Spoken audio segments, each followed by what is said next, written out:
History is full of secrets. Hidden within the pages of ancient scrolls and the dusty shelves of old libraries, there are stories that have been forgotten by time.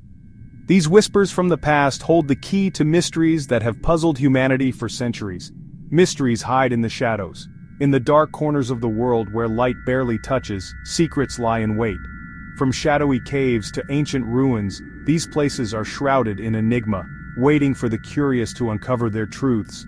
Legends tell of incredible things. Around campfires and in the annals of history, tales of extraordinary beings and events have been passed down through generations. These legends, though sometimes fantastical, often contain a kernel of truth that sparks the imagination. So, it was back in 1520. When Magellan and his crew were on their groundbreaking voyage, they landed on a remote part of South America, which we now know as Patagonia. Here's where things get interesting. One day, as the crew were exploring the area, they saw a figure in the distance. As it got closer, they realized it was not just any person, but a giant. This man was nearly 8 feet tall, towering over everyone. The crew was both awestruck and a little bit terrified. Magellan, ever the diplomat, managed to communicate with this giant using signs and gestures. They even offered him some food, which he happily accepted. The giant, who was part of the Tehuelche tribe, was fascinated by the Europeans' strange clothes and weapons.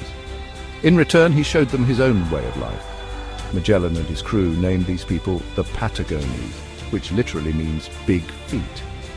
It was probably their way of describing the giant stature and large footprints of the Tehuelche people.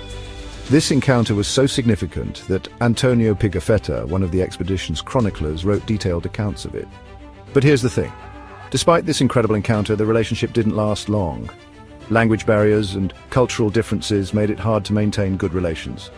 Eventually, Magellan and his crew had to continue their journey. Across the world, stories speak of these huge beings.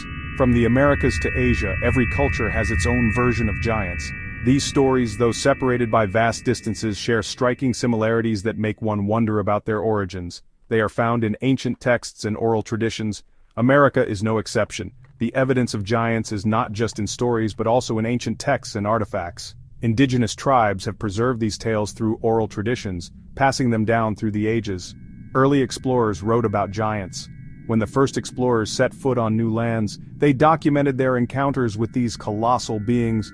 Their journals and maps provide a fascinating glimpse into a world where giants roamed. These explorers often described seeing enormous bones and skeletal remains that defied explanation. Some even sketched these findings in their journals, depicting giants towering over ordinary humans. They also recorded conversations with indigenous people who spoke of these giants as part of their history. Native American tribes told tales of them too. The rich oral traditions of Native American tribes are filled with stories of giants. These tales, often shared during tribal ceremonies, are an integral part of their cultural heritage. Something ripped into their lodge, a mountainous black figure. It was Ea the giant, with the strength of 1,000 men, the blackest of hearts, and a bottomless hunger. A hand larger than a grown man snatched Plum away from Cloud and tossed her into a mouth like a large hole in the ground, and she was gone. Ea tore apart the village to satisfy his hunger. No one could stop him. He grabbed girls and young women and tossed them into his wide, slobbering mouth. Could these stories be true? As we delve deeper into these ancient tales and explore the evidence left behind, we must ask ourselves, is there a kernel of truth in these stories? The answer may lie hidden in the whispers from the past.